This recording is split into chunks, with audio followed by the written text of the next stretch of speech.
公元1542年10月21日凌晨，大明嘉靖皇帝在就寝时，16名小宫女趁他熟睡之际，用绳子将他脖子套住，意图将他勒死于睡梦之中，却因绳子打了死结而未能将他杀死。史称这件事为人因宫变或宫女弑君事件。事发之后，16名小宫女尽皆被凌迟处死。而嘉靖皇帝也从此事之后彻底走向了追求长生之路，20余年不理朝政，开启了大明内忧外患、南倭北虏的100年困局。那么这件事的来龙去脉究竟是怎样的？嘉靖皇帝到底做了什么天怒人怨的事，导致宫女们甘受凌迟之刑也要杀了他？这件事给大明朝廷又带来了什么样的深远影响？带着这些疑问，接下来便让我们一起来走进这段400多年前的大明宫闱秘史。众所周知，嘉靖皇帝的这个皇位是简的。嘉靖的前任正德皇帝朱厚照，作为明朝最荒淫的昏君，他一生干过的强抢良家妇女、名门闺秀的荒唐事多不胜数，甚至还抢过不少寡妇、蒙古、朝鲜等外族女子。但可能上天也嫌弃他太缺德，这么多女人愣是没有一个给他生出了儿子。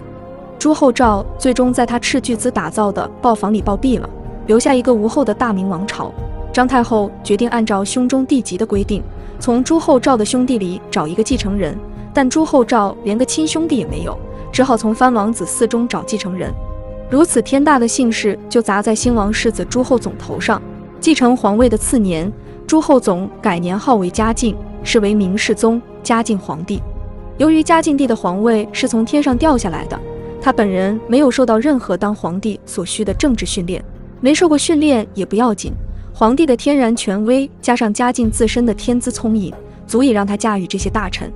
但这其中还有个致命的缺陷，对于天下、责任、爱民如己这些概念，如果不能在幼年时期就植入头脑，影响不到业已成人的嘉靖皇帝分毫。在坐上皇位的嘉靖看来，皇帝这个位置只有权力没有责任，所谓奸臣严嵩不过是替嘉靖干脏活的白手套而已。夏言、沈炼多少忠心爱国的志士死于严嵩之手，实则死在嘉靖的默许之下。为了能长久地享受权力，嘉靖皇帝很自然地想到了一个千百年来他的同行们都求而不得的东西——长生。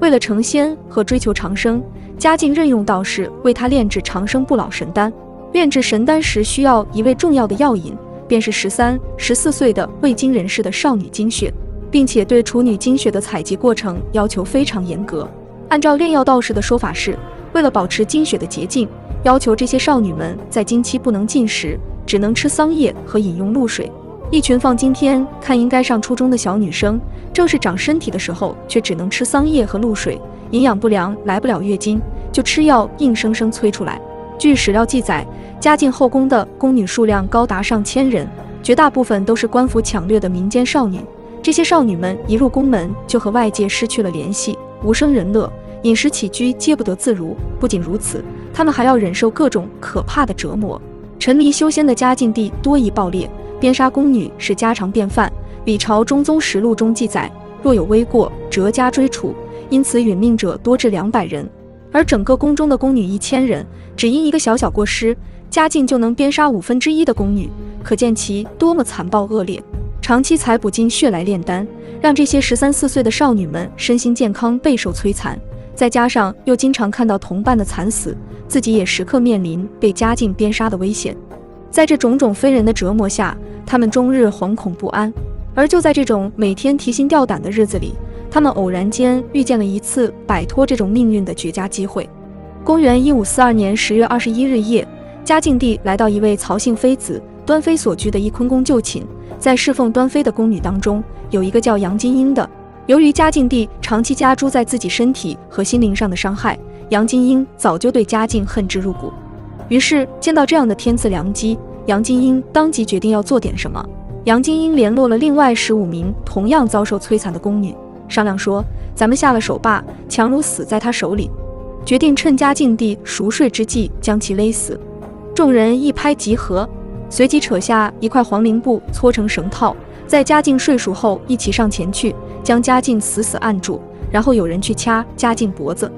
嘉靖帝惊醒过来，正要叫喊，一人马上用布团将他的口死死堵住，然后宫女们拿出事先准备好的绳套，把嘉靖的脖子套住，死死拉扯。嘉靖帝当时拼命挣扎，为防他挣脱，宫女们便将绳套又打了个结。恰恰是这个结坏了，是因为他们给打成了一个死结，越拉绳子这个死结就越紧，但就是勒不死嘉靖。宫女们慌乱之下就拔出自己的发簪，朝着嘉靖身上一通乱扎。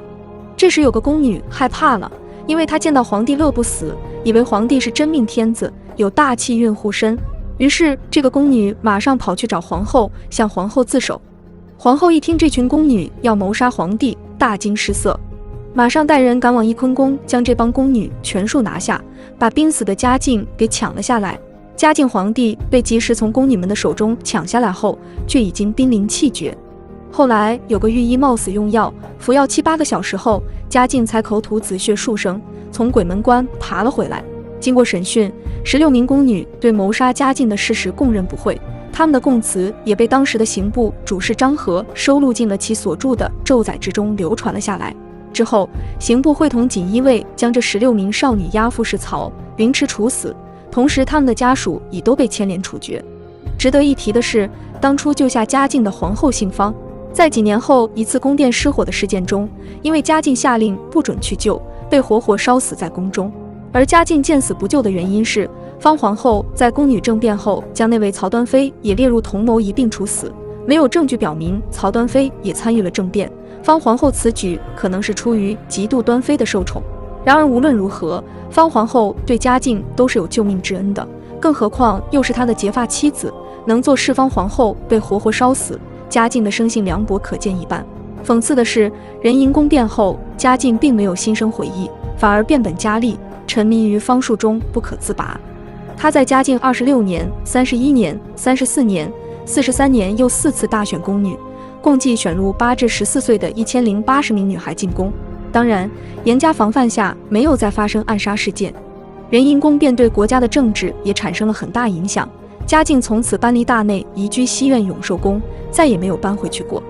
并且他以多病需要休养为名，开始了怠政修仙的日子。大明王朝的国运也从此时由盛转衰。